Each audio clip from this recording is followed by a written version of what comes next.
ஓம் முருகா போற்றி போற்றி. என் அன்பு குழந்தையை, இன்று உன் கஷ்டத்திற்கு இறுதி நாளாக இருக்கப் போகிறது. இந்த பழனி முருகனை நம்புகிறாய்தானே? நம்பினால் முழுவதுமாக கேள், புரியும் உனக்கு. ஆனந்த கண்ணீர் விடுவாய். என் முருகன் சொல்லிவிட்டால் நிச்சயமாக பழிக்கும் என்று நீயே நம்புவாய்.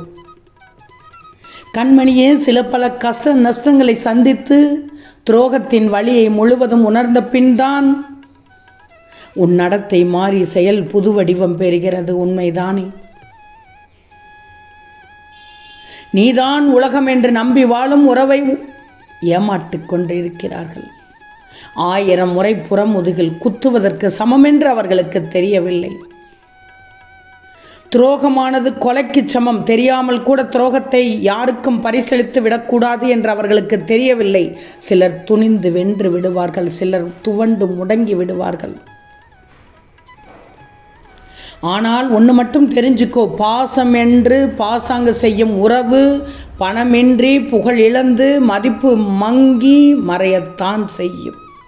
அவர்களுக்கு தெரியவில்லை, உன்னுடைய உண்மையான அன்பை அவர்களுக்கு அனுபவிக்க தெரியவில்லை, அவ்வளவுதான். அவர்களுக்கு தெரியாது, பாசமானவனுக்கு மோசம் செய்பவன் தன்னை விட மோசமானவனிடம் நாசமாவான் என்று தெரியவில்லை. கர்மா அதிக சக்தி வாய்ந்தது, அவர்களுக்கு தெரியவில்லை. கர்மாவின் அருமை புரியவில்லை. நான் எதற்கு இதை சொல்கிறேன் என்றால், அவர்களுக்கு எந்தவித அறிவுரையும் கூறி பயனில்லை. ஆனால் என் மகளை பயப்படாதே என்று சொல்வதற்காகத்தான் இதையெல்லாம் சொல்கிறேன். யாரும் உன்னை ஒன்றும் செய்ய முடியாது. கண்மணியே, ஒருவன் தேவைக்கு அதிகம் உன்னிடம் பணிகிறான் என்றால் கொஞ்சம் விழிச்சிக்கு. ஏன்னா துரோகி அதைத்தான் முதலில் செய்வான். வாழ்க்கை என்றாலே என்ன தெரியுமா? முன்னோக்கி செல்வதுதான். எதுவும் நிரந்தரம் இல்லை. ஆனால் உன்னிடத்தில் மனச்சோர்வில் இருக்க ஒரு காரணம் இருக்கணும். ஒரு சோகமான சந்தர்ப்பம் வரும். எல்லாவற்றிற்கும் மேலாக எவ்வளவு மோசமான விஷயங்கள் நடந்தாலும் நம்பிக்கையோடு இருக்கணும். ஏன்னா எதுவும் நிரந்தரமாக இருக்காது. ஒவ்வொரு சூழ்நிலையும், ஒவ்வொரு சந்தர்ப்பமும், ஒவ்வொரு நிகழ்வும் கடந்து போகும். இது நிச்சயமாக வாழ்க்கையின் அழகு. இங்கு வாழும் எல்லோரும் வாழ்க்கையில் பலர் தோல்விகளால் மிகவும் வருத்தப்பட்டு கொண்டிருக்கிறார்கள். இருந்தாலும் நிச்சயமாக பிரகாசமான பக்கத்தை பார்க்க தவறிவிடுகிறார்கள் ஒரு சில சமயத்தில். ஒவ்வொரு தோல்விக்கும் ஒரு காரணம் இருக்கிறது என்பதுதான் பிரகாசமான பக்கம். எனவே ஒவ்வொரு தோல்வியும் உனக்கு ஒரு மதிப்புமிக்க பாடத்தை கற்றுக் கொடுக்கிறதுன்னு தெரிஞ்சுக்கோ. ஒவ்வொரு தோல்வியும் உனக்கு ஒரு அனுபவத்தை உருவாக்குதுன்னு நினச்சிக்கோ. இந்த அனுபவம் தான் உன் திறமையை மேம்படுத்துது, உன்னுடைய திறனை மேம்படுத்துது. வாழ்க்கை ஒரு அழகுன்னு தான் நீ நினைக்கணும். வாழ்க்கை சுவராசியமானதுன்னு தான் நீ நினைக்கணும். ஆனால் உன் மனதில் வாழ்க்கை ஒரு வழி என்று நீ நினைச்சிடக்கூடாது. வழி என்ற வார்த்தைக்கு இணையான வார்த்தை பலர் நம்பிக்கொண்டு இருக்கிறார்கள். ஏன்னா வாழ்க்கை ஒரு வழிதான் என்றாலும் அதுதானே உன்னை வலிமையாக்குது. வழி நிச்சயமாக உன் மன உறுதியை அதிகரிக்க ஒரு சிறந்த வழின்னு தானே நீ நினைக்கணும். உன் வழிதான், அந்த வாழ்க்கையில் உள்ள வழிதான் உன்னை வளப்படுத்துது. நல்ல ஞாபகத்தில் வச்சுக்கோ. வாழ்க்கை என்றால் என்ன தங்கமே? இதை புரிஞ்சுக்கோ. வாழ்க்கை என்பது என்னவென்று தெரிந்தால்தான் உன் கஷ்டத்தை கஷ்டமாக நினைக்க மாட்டாய்.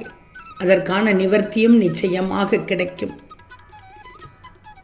சாதாரணமாக கீழே விழுந்து விட்டால் அது கஷ்டம் என்று நினைக்கிறாயா? ஒரு சின்ன விஷயத்தை தடவிட்டு விட்டது என்றால் கஷ்டம் என்று நினைக்கிறாயா? இல்லை. வாழ்க்கை ஒரு நிமிடத்தில் மாறுமா என்றால் தெரியாது. ஆனால் ஒரு நிமிடத்தில் நீ எடுக்கும் முடிவு உன் வாழ்க்கையே மாற்றிவிடும் என்பதுதான் உண்மை. வாழ்க்கை என்பது ஒரு அனுபவம் தங்கமே. இது ஒரு ஆளுக்கு ஆள், நேரத்திற்கு நேரம் மாறுபடும். ஏன்னா வெற்றி பெற்றவன் தோல்வி அடைவான், தோல்வி அடைந்தவன் வெற்றி பெறுவான். சிரித்தவன் அழுகிறான், அழுதவன் சிரிப்பான். அவ்வளவுதான் தங்கமே வாழ்க்கை. காலச்சக்கரமானது சுற்றி கொண்டே இருக்கும். ஆனால் நிறைவடைந்துவிடும். அதனால் தான் வாழ்க்கை ஒரு வட்டம் என்று சொல்கிறார்கள். இழுக்க இழுக்க வந்து ஒரு இடத்தில் முடிந்துவிடும். வாழ்க்கை ஒரு தேன்கூடு போன்றது தங்கமே. எந்த பக்கம் தொட்டாலும் தித்திப்புத்தான். அதை முதலில் உணர்ந்துக்கோ. கடைசி துளி வரை நீ அனுபவிக்கணும். அதுதான் சிறந்த வாழ்க்கை வாழ்ந்ததற்கான அடையாளம். உன் முருகன் சொல்வதை கேட்டுக்கோ. வாழ்க்கையின் ஒவ்வொரு நொடியையும் நீ ரசித்து வாழணும். வாழ்க்கையை வாழத்தானே அதை மகிழ்ச்சியாக உனக்கு பிடித்தவரோடு வாழ்ந்துவிடு என்று சொல்கிறேன். அழகாக அமைந்துள்ள வாழ்க்கையை அழகாக்கிவிடு. சின்ன பின்னம் ஆக்கி விட்டாதே. உன் உறவை தக்க வச்சுக்கோ. உன் வாழ்க்கை பாதையில் மகிழ்ச்சியான தருணங்களை எண்ணி பார்த்தாலே உன் மனதில் மகிழ்ச்சி கூடும். எல்லா நாளும் மகிழ்ச்சியாக இருக்கணும்னா அது உன்னிடத்தில் தான் உள்ளது. எப்போதும் சிடுசிடுன்னு இருக்கக்கூடாது. எப்போதும் புன்னகையோடு இருக்கணும், புத்துணர்ச்சியோடு இருக்கணும்.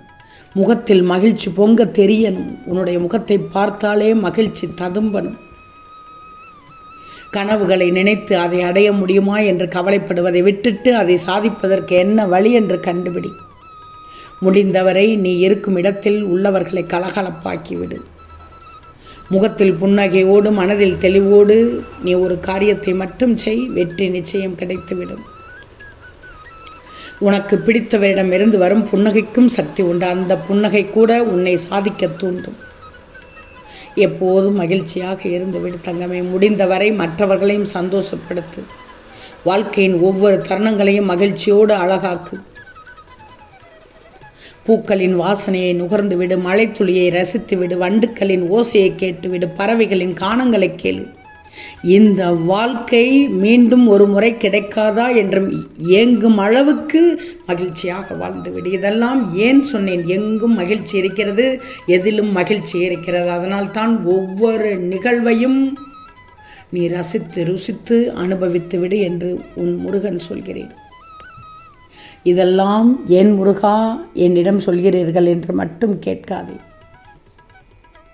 இதையெல்லாம் நான் சொல்லத்தான் நீ கேட்டு கேட்டு உன் மனதை பக்குவப்பட்டு கொண்டு ஒவ்வொருவருடைய வாழ்க்கையும் இப்படி இருக்கிறதா, இப்படி இருந்தால்தான் வாழ்க்கை அழகாகுமா, இதுதான் நிரந்தரமா என்று உன் மனதை பக்குவப்பட்டு கொண்டு எந்தவித கஷ்டத்தையும் லேசாக எடுத்துக்கொண்டு அதற்கான நிவர்த்தியை நீ செய்வாய்.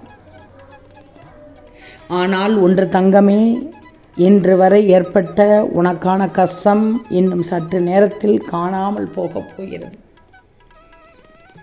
அதனால் உனக்கான நிகழ்வுகள் நிறைய நல்லது நடக்கப் போகிறது. ஓம் முருகா போற்றி போற்றி.